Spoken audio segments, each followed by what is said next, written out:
کہ حضور فرماتے ہیں لو كنت متخذا خلیلا لاتخذت ابا بکر خلیلا، کہ اگر میں کسی کو اپنا خلیل بناتا تو وہ ابو بکر کو اپنا خلیل بناتا۔ اور دوسری طرف وہ حدیث پاک کہ حضور کریم نبی صلی اللہ علیہ وسلم خود ارشاد فرما رہے ہیں کہ ان اللہ، حضور کریم نبی صلی اللہ علیہ وسلم نے فرمایا ان اللہ اتخذ لی خلیلا، اللہ تعالیٰ نے میرا خلیل بنایا ہے، کما اتخذ ابراہیم خلیلا، جیسا کہ ابراہیم علیہ السلام کو اپنا خلیل بنایا تھا۔ اور حضور فرماتے ہیں وَإِنَّ خَلِيلِي ابو بکر، بے شک میرا جو خلیل بنایا گیا ہے وہ ابو بکر صدیق کو بنایا گیا۔ اب دو حدیثیں بظاہر ان کے اندر تضاد نظر آتا ہے کہ حضور فرماتے ہیں اگر میں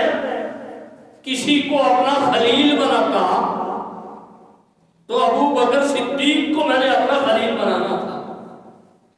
اور دوسری حدیث پاک میں حضور نے فرمایا کہ ابو بکر میرے خلیل ہیں۔ تو پہلی حدیث اور دوسری حدیث کو سمجھنے کے لیے بڑا آسان سا طریقہ ہے۔ پہلی حدیث میں حضور فرما رہے ہیں لو کنت متخذا خلیلا لاتخذت ابا بکر خلیلا، اگر میں کسی کو اپنا خلیل بناتا تو ابو بکر صدیق کو میں نے اپنا خلیل بنانا تھا۔ لیکن دوسری حدیث میں حضور نہیں فرما رہے کہ میں نے ابو بکر کو اپنا خلیل بنایا ہے، بلکہ حضور فرماتے ہیں ان اللہ اتخذ لی خلیلا کما اتخذ ابراہیم خلیلا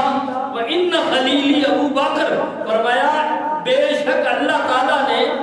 میرے لیے خلیل بنایا ہے جس طرح ابراہیم کو اللہ نے اپنا خلیل بنایا تھا۔ اور حضور فرماتے ہیں وَإِنَّ خَلِيلِي ابو بکر، اور میرا جو خلیل ہے وہ ابو بکر صدیق ہے۔ تو اس کا مطلب یہ ہوا کہ پہلی حدیث میں حضور فرما رہے ہیں کہ اگر میں بناتا تو ابو بکر صدیق کو اپنا خلیل بناتا، اور دوسری حدیث میں حضور نے یہ بتا دیا کہ یہ کام میں نے نہیں کیا، میرے رب نے کیا ہے، کہ جس طرح ابراہیم کو اس نے اپنا خلیل بنایا ہے ابو بکر کو اس نے میرا خلیل بنا دیا ہے۔ اب خلیل کون ہوتا ہے؟ خلیل کس کو کہتے ہیں؟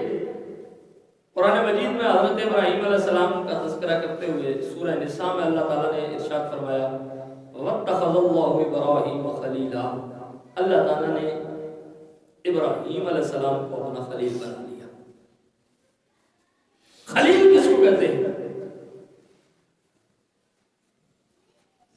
خلیل کے حوالے سے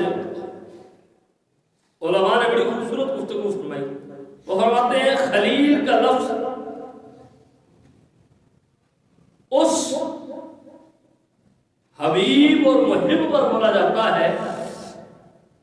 جس کے دل میں اپنے محبوب کی محبت یوں رچ بس جائے کہ کسی غیر کی محبت کی اس کے دل کے اندر گنجائش نہ رہے۔ یعنی خلیل وہ ہوتا ہے کہ اس کے دل کے اندر اس کے محبوب کے سوا کسی اور کی محبت کی نہ تو گنجائش ہوتی ہے اور نہ وہ کسی اور کی محبت کو اپنے دل میں جگہ دیتا ہے، بلکہ اس کے دل کے اندر اگر محبت ہوتی ہے تو صرف اپنے محبوب کی محبت ہوتی ہے، اسے خلیل کہتے ہیں۔ اور خلا اس محبت کو کہتے ہیں جو نفس میں رچ بس جاتی ہے، جیسا کہ کسی کہنے والے نے کہا تھا